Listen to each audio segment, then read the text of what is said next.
Shekhar society में सुबह 8 बजे से ही वहां रहने वाले लोग ट्रक्स में अपना सामान भरकर सोसाइटी छोड़कर जा रहे थे। भूत के डर से सोसाइटी छोड़कर जाने वालों में सबसे ज्यादा वो लोग थे जो रेंट पर रह रहे थे। उनके लिए यह सोसाइटी खाली करना बहुत आसान था। जिन्होंने शेखर सोसाइटी का फ्लैट खरीदा हुआ था वो उदास आंखों से किराएदारों को जाता हुआ देख रहे थे। सौंदर्या अपने फादर के ऑफिस के बाहर खड़ी थी। उसकी आंखें देखकर लगता था कि वो रो रो कर सूख चुकी हैं। पूरा ऑफिस बर्बाद हो चुका था। सौंदर्या ने कल ही अपने फादर का अंतिम संस्कार किया था। उनकी चिता बुझी भी नहीं थी कि ऑफिस में आग लग गई। सौंदर्या के सामने जला हुआ ऑफिस था और वो पीछे मुड़कर देखती थी तो उसे सोसाइटी छोड़कर जाते हुए लोग दिखाई देते थे। सौंदर्या को अकेला खड़ा देख जॉइंट सेक्रेटरी मिलिंद आप्टे भी उसके पास पहुंच गया।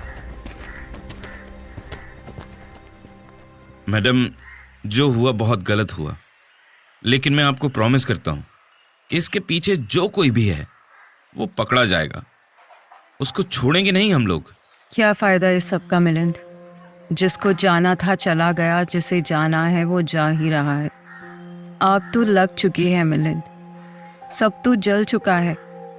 अब क्या राख छानोगे तुम? किसे पकड़ोगे? You can't hold ashes in your hand Milind. Sorry to say madam, पर आप उन 50 लोगों को भूल रही हैं जो यहाँ काम करते हैं, जिनका परिवार इस सोसाइटी की वजह से चल रहा है। यहाँ रहने वाले हजारों लोग जो घर खरीद चुके हैं, जो ऐसे मुंह उठाकर भाग नहीं सकते। And you are missing the point madam. I know we can't bring the dead back, but we can save those who are still alive. तभी मिलिंद ने देखा कि एक मोटा सा आदमी कुछ दूर खड़ा उन्हीं दोनों को देख रहा था। इसकी आंखों में एक दहशत थी। ये दिन के उजाले में भी ऐसे घबरा रहा था जैसे रात के अंधेरे में कोई भूत देख लिया हो। इसके सिर पर चोट थी। उस चोट पर सफेद पट्टी बंधी हुई थी। मिलिंद चिल्लाया, हेलो, हाँ आप? क्या हुआ आपको? सौंदर्या ने भी उस आदमी की तरफ देखा। वो आदमी हिचकिचाते डरते पास आया। वो आदमी महेश अग्रवाल था। मैं कुछ बताना चाहता हूं। क्या बताना चाहते हैं आप? बेहिचक बिंदास बोलो।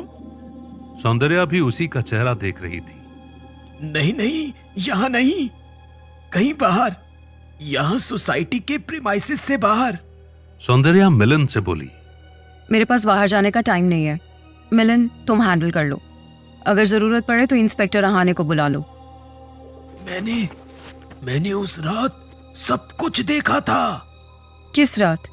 उसी रात जिस रात शेखर साहब का मर्डर हुआ। मिलिंद और सौंदर्या ने एक दूसरे की तरफ हैरानी से देखा। मिलिंद ने तुरंत महेश अग्रवाल का हाथ पकड़ा और सोसाइटी से बाहर की तरफ चल दिया। सौंदर्या अपनी गाड़ी की तरफ जाने लगी। सुबह 8 बजे इंस्पेक्टर राजेश रहाणे कांदीवली के अपने छोटे से फ्लैट में अपने लिए चाय बना रहा था। यहां वो अकेला रहता था। पिछले 3 दिनों से वो लगातार ड्यूटी कर रहा था। कल रात वो घर आने के लिए पुलिस स्टेशन से निकला ही था कि उसे पता चला कि शेखर सोसाइटी के ऑफिस में आग लग गई है। उस आग को बुझाने के बाद सबके फॉर्मल स्टेटमेंट लेकर वापस घर पहुंचने में उसे सुबह के 4 बज गए थे। राजेश को आज पुलिस स्टेशन से छुट्टी मिली हुई थी। उसने सोचा था कि वो आराम से दिन में सोएगा, लेकिन बहुत थका होने के बावजूद उसकी आंखों में नींद नहीं थी। इसलिए वो तांत्रिक बाबा की हिस्ट्री फाइल पढ़ने लगा था। शेखर सोसाइटी केस से उसको इसलिए भी ज्यादा लगाव था क्योंकि वो खुद उस सोसाइटी में एक फ्लैट लेना चाहता था, पर अपनी छोटी सी सैलरी में इतना महंगा फ्लैट लेना उसके लिए ऑलमोस्ट इम्पॉसिबल था। पर रिसेंट क्राइम्स को देखते हुए लग रहा था कि शेखर सोसाइटी के फ्लैट्स के रेट्स में कम से कम 50% का डाउनफॉल तो हुआ ही होगा। इंस्पेक्टर रहाणे ने चाय का पहला सिप लिया ही था कि उसका फोन बजा। मोबाइल स्क्रीन पर सौंदर्या का नाम फ्लैश हो रहा था। रहाणे के चेहरे पर एक स्माइल आई। इंस्पेक्टर, आप जल्दी से बांद्रा फोर्ट पहुंचो, इट्स अर्जेंट। पर मैडम, हुआ क्या? किसी ने लफड़ा किया क्या? Inspector please don't waste time on questions, just come. हम भी बस पहुंचने ही वाले हैं। हम? कौन हम? और क्वेश्चन कैसे नहीं पूछो मैडम? ऐसे इमीडिएटली, वो भी बिना केस बताए तो कभी कमिश्नर साहब भी नहीं बुलाते। ऊपर से मैडम, मैं कांदीवली हूं, इधर से बांद्रा फोर्ट पहुंचने में थोड़ा टाइम लगेगा ना। आप कम से कम ये तो बताओ, कौन कौन है आपके साथ?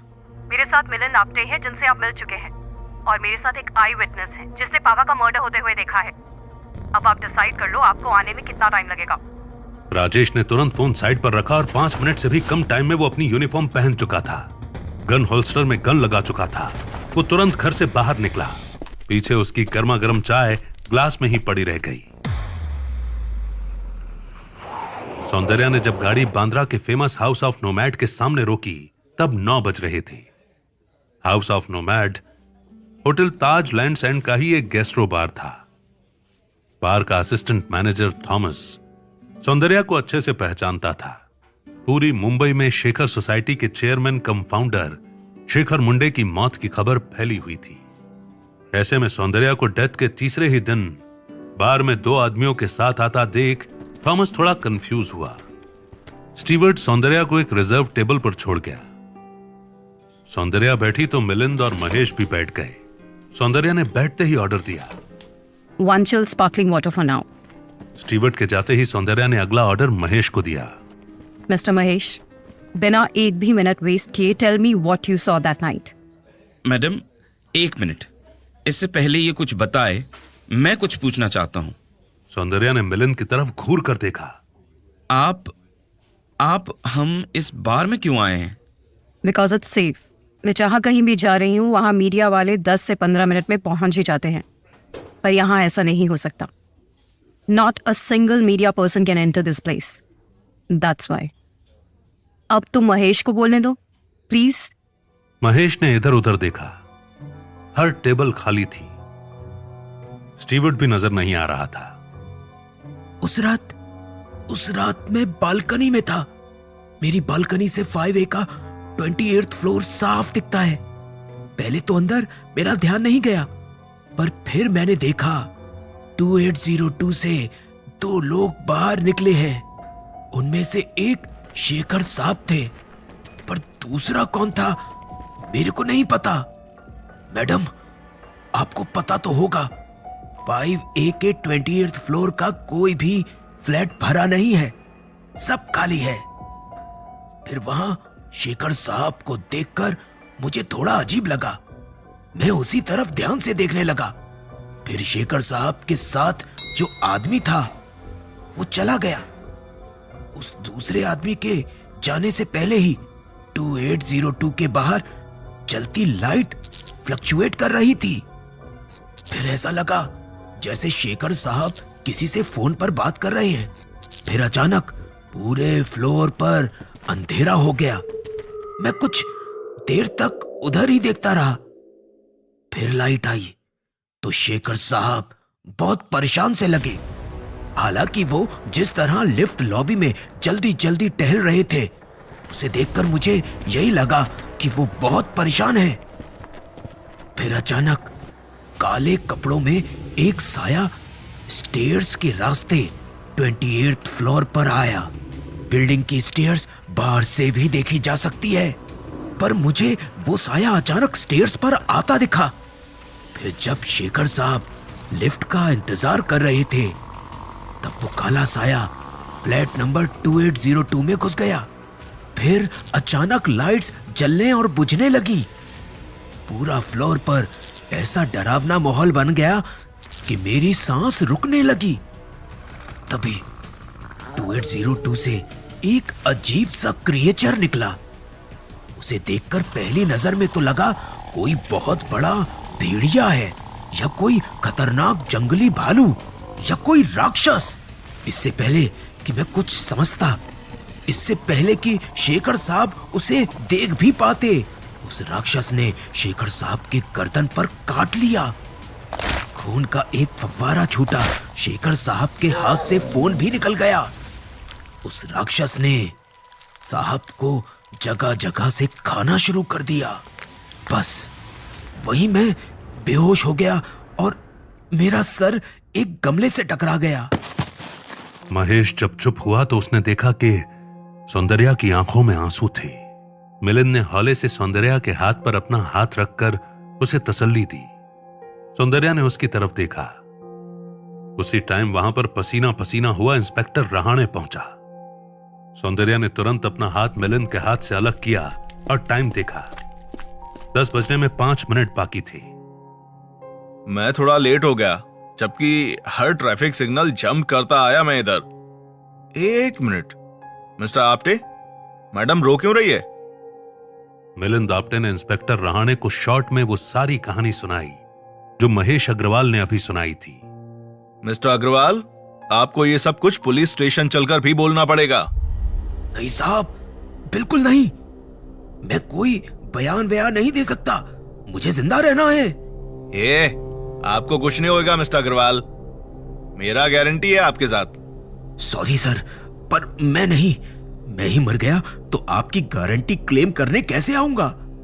देखो मिस्टर अग्रवाल, मैं तुमको पुलिस स्टेशन। तभी सौंदर्या ने इंस्पेक्टर रहाणे को टोक दिया। रहने दो इंस्पेक्टर, फोर्स मत करो। अभी तुम जबरदस्ती पुलिस स्टेशन ले जाकर स्टेटमेंट ले भी लो, ये कोर्ट में नहीं आया तो क्या कर लोगे? अभी ये पता लगाओ कि वो काला साया था कौन। इससे पहले कि रहाणे कुछ बोलता, उसका फोन बोल पड़ा। हाँ बोलो तांबे।